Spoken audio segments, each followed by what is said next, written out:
চীনের অনেক গ্রামীণ অঞ্চলে বিষাক্ত সাপ চাষ একটি গুরুত্বপূর্ণ আয়ের অংশ হয়ে উঠেছে। প্রথাগত চাষাবাদের পাশাপাশি সাপ চাষ একটি লাভজনক এবং চাহিদাসম্পন্ন পেশা হিসেবে জায়গা করে নিয়েছে। এই উদ্যোগের পেছনে রয়েছে চীনা প্রাচীন ঐতিহ্য, যেখানে ওষুধ, খাবার এবং প্রাকৃতিক পণ্য তৈরিতে সাপের ব্যবহার বহু যুগ ধরে প্রচলিত। চীনা ভেষজ চিকিৎসায় সাপের মাংস, ত্বক এবং বিষ ব্যবহার করা হয় বিভিন্ন ওষুধ তৈরিতে। যেমন সাপের বিষ আর্থ্রাইটিস, প্যারালাইসিস এবং স্নায়ুবিক রোগের চিকিৎসায় ব্যবহৃত হয়, এবং বিষাক্ত সাপের মাংস অনেক চীনা রেস্তোরাঁয় বিলাসবহুল খাবার হিসেবে পরিবেশিত হয়। স্থানীয় জনগণের বিশ্বাস সাপের মাংস স্বাস্থ্যের জন্য উপকারী। তাছাড়া চীন বিষাক্ত সাপ এবং এর উপাদান রপ্তানি করে অন্যান্য দেশেও। চাষিরা সাপ ধরার পরিবর্তে প্রজননের মাধ্যমে বংশবৃদ্ধি করায় মনোযোগ দেয়। বিষাক্ত সাপের কিছু প্রজাতি যেমন কোবরা এবং ভাইপার চাষের জন্য জনপ্রিয়।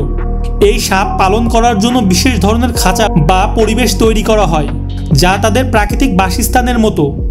এতে তাদের নিরাপদভাবে বিষ উৎপাদন এবং প্রজনন সম্ভব হয়। তাছাড়া এই সাপ থেকে বিষ সংগ্রহ একটি ঝুঁকিপূর্ণ এবং গুরুত্বপূর্ণ কাজ। আধুনিক প্রযুক্তি ব্যবহার করে সাপের বিষ দুধের মতো সংগ্রহ করা হয়। এই বিষ বিভিন্ন ওষুধ তৈরিতে ব্যবহৃত হয়। গ্রামীণ এলাকায় কৃষিজীবী মানুষ সাপ চাষের মাধ্যমে উল্লেখযোগ্য আয় করতে পারে। এটি অনেক ক্ষেত্রেই ঐতিহ্যগত কৃষি পেশার চেয়েও লাভজনক, এবং চীন সরকারের সহায়তায় সাপ চাষ একটি প্রতিষ্ঠিত শিল্পে পরিণত হয়েছে, যা কর্মসংস্থান তৈরি করেছে। অনেক জায়গায় স্থানীয় বাজার এবং আন্তর্জাতিক রপ্তানির মাধ্যমে সাপ থেকে উপার্জিত অর্থ পুরো অঞ্চলের অর্থনীতিতে ইতিবাচক প্রভাব ফেলে। বিশ্বব্যাপী ঔষধি পণ্য এবং প্রসাধনী শিল্পে চাহিদা বৃদ্ধি পাওয়ায় চীনের সাপ চাষের পরিধি বাড়ছে। এই উদ্যোগ গ্রামীণ মানুষের জীবিকা উন্নত করার পাশাপাশি দেশের অর্থনীতিতেও গুরুত্বপূর্ণ অবদান রাখছে।